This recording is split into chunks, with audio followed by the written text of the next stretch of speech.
Hello, in this video we're gonna check all available gestures and motions on OPPO A2x.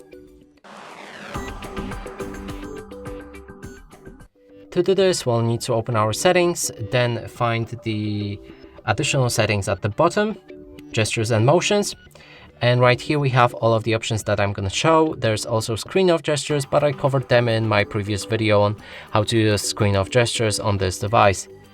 Now, first two options are for a screenshot. Swipe down with 3 fingers to take a screenshot and touch and hold with 3 fingers to take a screenshot. It works like this. This is the first option and this is the second.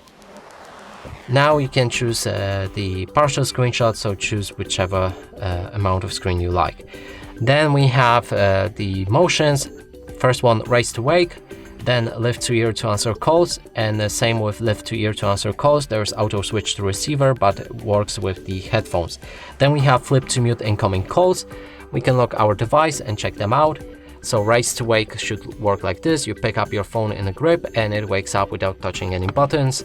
Then we have raise to ear to answer calls. So you need to, if you receive any calls and raise your phone to your ear, it will answer the call automatically, and it works with the receiver as well. So if you have your headphones or or something like that and you lift your phone to your ear while receiving a call, it will answer them on that headphones. And the last option was to put your phone upside down to mute all incoming calls. And that's it for this video. Hope you like it. Please consider subscribing to our channel, leave a like and a comment below.